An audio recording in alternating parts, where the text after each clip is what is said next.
안녕하십니까. 디딤 영상 시작하겠습니다. 이번 시간에는 생물의 진화에 대해서 한번 살펴보도록 하겠습니다. 앞부분 생물의 진화는 통과 시간에 배운 내용들이 좀 중복적으로 나옵니다. 자, 먼저 성취 기준은 생물의 진화 원리를 이해하고 생물 진화 연구의 다양한 사례를 조사해 협력적으로 통할 수 있다. 하스머프는 생물의 진화 원리를 설명할 수 있다. 어떻게 해서 진화가 이루어지느냐, 그 원리를 설명할 수 있어야 하고, 그다음에 생물 진화에 다양한 연구 사례를 설명할 수 있다. 가 되겠습니다. 자, 먼저 익숙한 다윈의 이제 진화론이 나옵니다. 같은 종의 개체 사이에서 몸의 형태나 기능, 습성의 차이가 나는 것. 뭐죠? 그렇죠. 변이다, 변이. 대립 유전자 조합이 달라서 변이는 자손에게 전달이 되죠. 대립 유전자가 뭐죠? 상동염색체. 예를 들면 크기와 모양 같은 염색체. 여기 상동염색체예요. 두 개가. 그럼 상동염색체 같은 위치에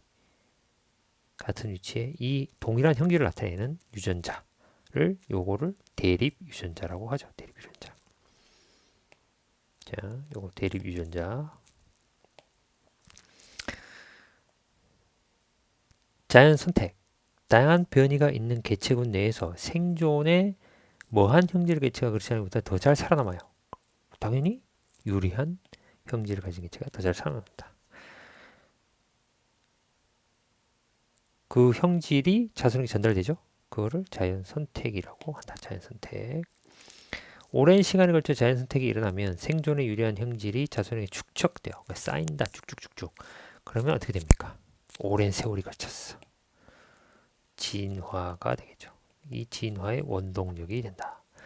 자연 선택에 의한 진화 과정이 다윈의 자연 선택설이죠. 우리 교과서에는 기린, 기린이 익숙하죠, 여러분들이.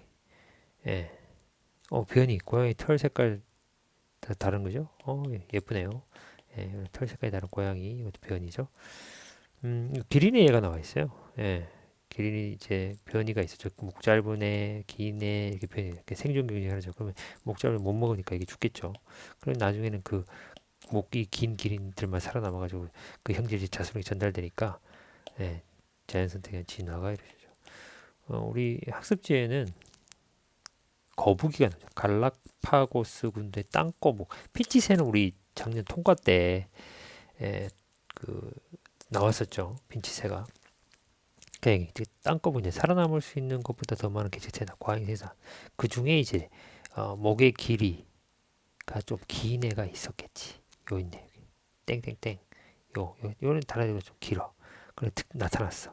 그런데 이제 키 큰 선인장이 이제 자라는 환경에서 목이 짧은 애보다 긴 애가 훨씬 유리하겠죠? 마치 기린처럼 생존경제. 그게 오랜 세월을 거쳐 세대를 거듭해. 그러면 이제 긴 애들 위주로 잘 살아남았겠죠. 새끼를 낳고 새끼를 낳고 새끼를 낳고 그래서 진화가 된다. 개체 이거 다 아는 얘기까지는 됐다. 그다음에 개체군 진화의 원리는 현대 진화 생물학에서 개체군의 유전자 풀을 구성하는 대립 유전자 빈도가 변화하는 것입니다. 예. 개체군의 대립 유전자 빈도가 변하면 진화가 된다 이런 뜻이죠. 한 개체군에 속하는 모든 개체들이 가지고 있는 대립 유전자 전체를 유전자 풀이라고 합니다. 유전자 풀.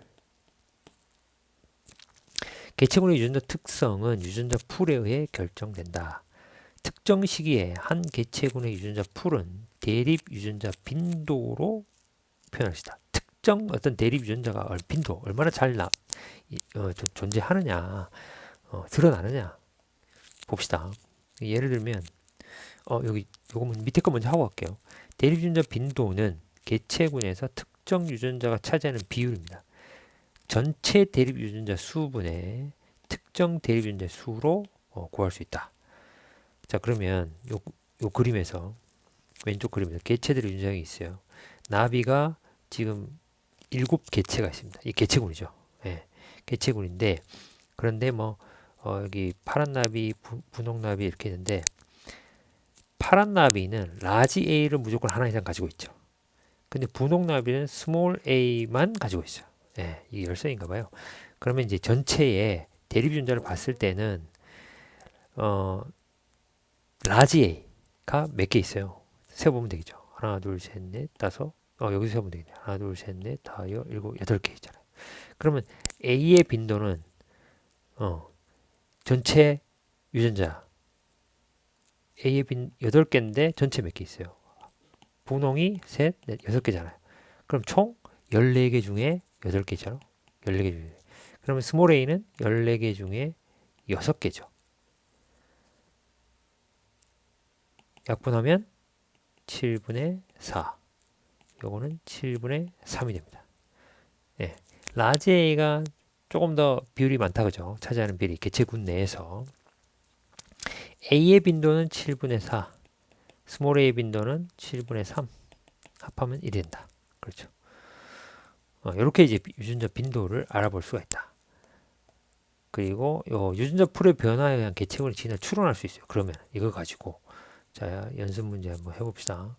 자 부모 세대 부모 세대 자손 세대 대립유전자 개수 A 몇 개 있어요? 하나 둘셋넷 다섯 여섯 개고 스몰 a 하나 둘셋넷 다섯 여섯 개 똑같네요. 그러면 12개 중에 6개니까 2분의 1이네. 이것도 12개 중에 6개니까 2분의 1. 반반이다 반반. 네. 그런데 자손 세대 봅시다. 자손 세대. 자손이잖아요. 라제가 늘었다. 그죠? 하나, 둘, 셋, 넷, 다섯, 여섯, 일곱, 8개네요. 2개가 늘었네. 그러면 여기, 스몰 a는 2개 줄었죠. 그러면 이거를 빈도로 나타내면 전체 12개 중에 8개가 되죠. 그러면, 이게 아니고, 3분의 2가 되죠. 12개 중에 4개니까 3분의 1이 되죠. 네. 그러면 부모 세대와 자손 세대를 이렇게 대립 유전자 빈도를 비교해 봤을 때 대립 유전자 라지 A와 스몰 a 빈도가 부모 세대와 서로 다르다. 그렇죠? 따라서 개체원의 유전자 풀을 구성하는 대립 유전자 빈도 변화가 일어났다. 그럼 이 개체원은 뭐 하고 있다?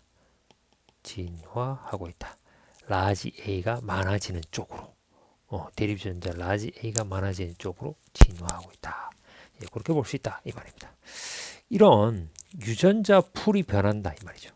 예, 이게 이제 개체군의 진화하는 그 원동력이 되는데 왜 변하냐 그러면 도대체 유전자 풀이 변화하는 요인이 뭐냐 밑에 나와 있습니다. 우리 교과서의 그림하고 조금 다릅니다. 좀 다른데 교과서에 이제 나타나는 것은 유전자 풀의 변화, 돌연변이가 일어나면 유전자 풀이 변할 수 있다. 그 다음에 자연 선택, 그 다음에 유전적 부동. 이 유전적 부동이라는 말은 이 부자가 뜰 부자예요. 떠서 움직인다. 고정되어 있지 않고 움직인다. 이게 부동입니다. 부동. 예, 그 다음 유전적 부동에는 두 가지가 또 있어요. 그게 뭐냐 하면 병목 현상이 있고 창시자 효과. 이 두 가지가 있습니다. 병목 현상, 창시자 효과가 이제 유전적 부동에 해당되는 내용입니다. 그 다음 마지막으로 유전자 흐름 말 그대로 흘러간다. 어떤 그 개체가 이 풀로 유입 들어오거나 나가거나 이렇게 하면서 이동하는 거죠. 이동. 이제, 이동하는 거죠. 들어오거나 유입, 나간다, 유출 이렇게 되는 거죠. 자, 학습지를 보면서 설명해 보도록 하겠습니다. 학습지에 있는 그림은 조금 다른 걸 갖고 왔는데, 자, 여튼 자 돌연변이 DNA 뭐의 변화가 일어나 개체군에 없던 새로운 대립 유전자가 나타난다. 원래 없었는데 갑자기 탁 등장해요. 예. 그게 돌연변이죠. 돌연변이. 쓰여 있네. 그러니까 돌연변이 어떻게 돼? DNA 뭐의 변화가 일어나? DNA 염기서열이죠. DNA 염기서열의 변화가 일어나서 원래 없던 뭐 이런 원인이 되겠죠. 방사선이나 화학물질들 이런 것들 없어서 갑자기 부모 세대는 좀 하얗잖아. 흰 동그라미인데 요 동그라미 이거 파란색이죠. 파란색 동그라미 갑자기 나타났잖아요. 예, 이게 돌연변이. 그 다음에 자연 선택. 환경에 더 유리한 형질을 가진 개체가 살아남아 자손을 남기면서 그 형질을 가진 대립 유전자 빈도가 세대를 거듭하며 점점 증가하죠. 증가.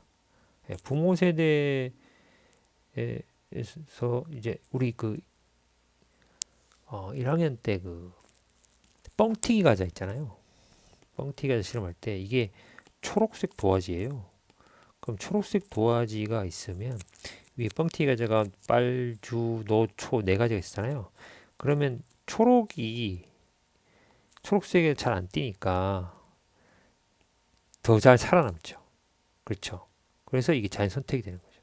예, 그런 식으로 이제 자연 선택이 된다. 그러면 이제 대립유전자 빈도가 달라지죠. 개체군 내에. 예. 그다음에 유전자 부동. 개체군의 크기가 작을 때 우연한 사건에 의해서 대립유전자 빈도가 무작위적으로 변화하는 게 이제 유전적 부동입니다. 떠서 움직인다. 가뭄, 홍수, 산불, 질병, 이게 천재지변이죠. 천재지변 같은 이런 우연한 사건으로 개체군의 크기가 급격히 감소하여 대립유전자 빈도가 변하는 현상. 우리 교과서에는 이 유전자 부동에 대한 일으키는 원인으로 병목 현상과 창시자 효과가 있다. 근데 병목 현상이 이제 기존 개체군이 있어요. 근데 목이 좁으니까 따르면은 이게 무작위적으로 이렇게 나오는 것들만 이렇게 나오잖아요. 그러면 이제 원래 있던 유전자 빈도랑 여기 나온 거랑은 또 달라지죠. 예. 개체군이 크게 작으면 작을수록 갑자기 줄어들면서 그러면 크게 확 줄어들기 때문에 원래 했던 거 빈도가 이게 확 달라지겠죠. 예. 요게 이제 유전적 부동, 병목 현상. 그다음에 이제 창시자 효과. 창시자 효과는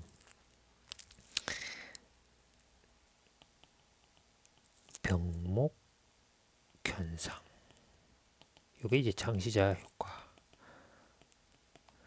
일부 개체가 우연히 새로운 지역으로 옮겨가거나 분리되어 형성한 새 집단에서 대립유전자 빈도가 원래 집단과 달라지는 현상. 요게 이제 창시자 효과입니다. 예, 갑자기